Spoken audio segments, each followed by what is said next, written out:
Et à cela, il y a quelques réponses possibles. Il n'y en a pas beaucoup. Il y en a deux qu'on va évoquer probablement ce soir.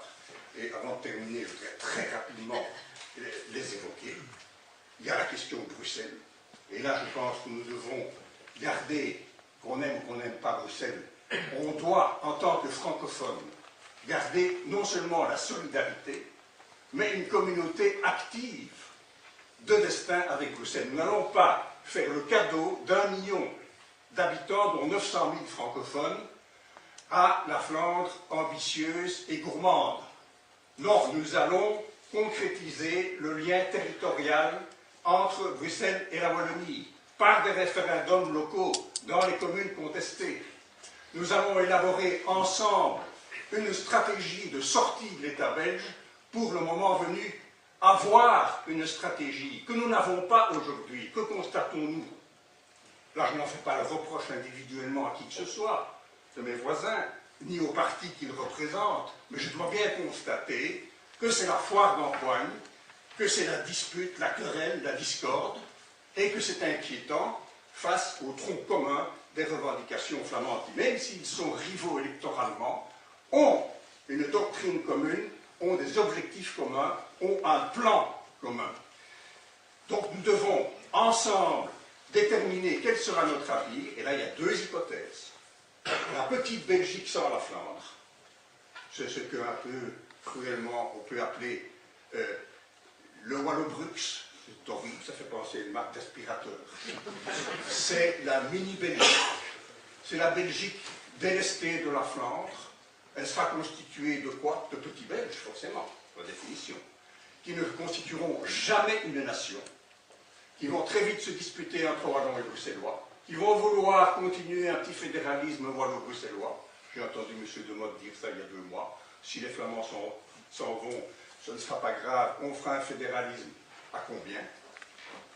Il y aura un gouvernement germanophone, un gouvernement wallon, un gouvernement bruxellois, et pour couronner le tout, un gouvernement petit belge. On fera déjà 4 millions d'habitants. Ce sera encore pire que maintenant. Je n'évoque même pas la question du nom de cet État. Je n'évoque pas sa forme. Une monarchie? Ah oui, bien sûr, il y aura que l'embarras du choix. Je ne cite pas de nom, mais vous pouvez y penser. Je ne cite surtout pas, plutôt si, je les cite, les problèmes dramatiques que cet État devrait rencontrer, à savoir la question du financement de notre sécurité sociale.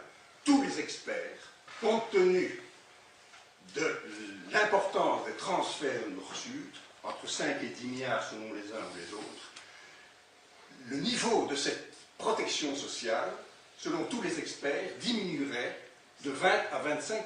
Alors, je pose gentiment la question à M. Ferrand, dont le parti jouera certainement un rôle éminent à la tête de cet État croupion. Est-ce que le Parti socialiste demandera à la police, qui sera plus fédérale, qui sera la police wallonne, de tirer sur la FGTB? Question, comment va-t-on payer les 40% des 273 milliards d'euros qui constituent actuellement la dette publique belge? En plus, mais là, heureusement, le père de notre député, l'autre, Daniel, a déclaré récemment, dans un article tout aussi remarqué que celui du fils, qu'il n'était pas question d'accepter un mini-État en Europe qui serait inviable et que donc il faudrait trouver une formule d'association avec la France tout en gardant notre roi. On ne pourrait plus porter l'uniforme parce que l'armée serait confiée à la France, c'est un problème ça. Mais il a de toute façon fait un bon pas dans la bonne direction.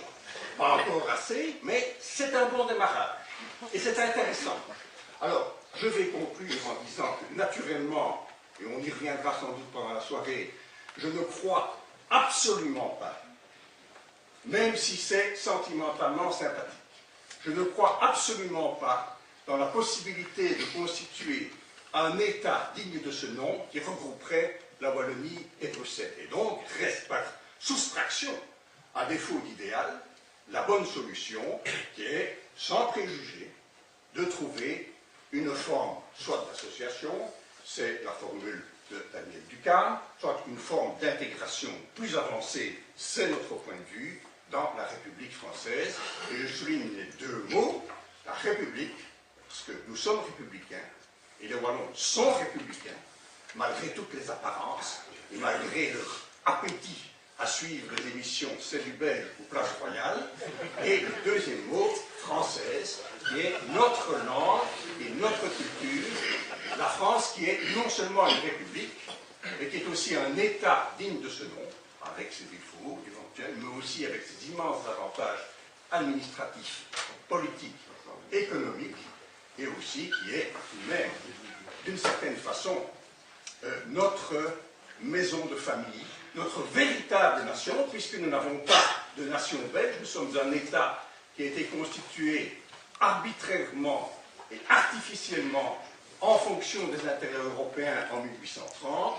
Si cette Belgique, incapable de se gérer, de s'organiser, de surmonter ses propres démons, vient à disparaître, ce ne sera pas de la faute de pareil à moi. Ah, sinon, ce serait nous prêter une puissance immense, et je remercierais ceux qui y pensent.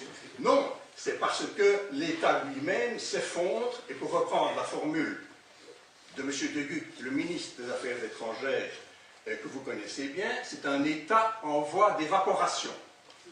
Alors, pour terminer, je dirais que M. De Gucht, après avoir envoyé un pense-bête aux ambassadeurs il y a quelques semaines, pour leur dire comment expliquer la crise belge et comment dire que tout ça n'est pas grave, vient de déclarer au journal Le Soir, il y a quelques jours, qu'il n'était pas question de toucher à 1 cm² du sol sacré de la mère patrie Flandre, et donc il était impossible d'imaginer un seul moment l'élargissement de Bruxelles, même à la commune stratégique de Rothe-Saint-Genèse. Pourquoi?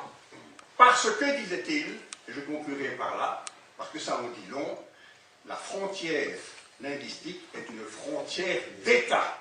Quand on dit frontière d'État, c'est qu'on a déjà la tête ailleurs, qu'on a déjà la tête et les pieds dans le futur État flamand, le reste en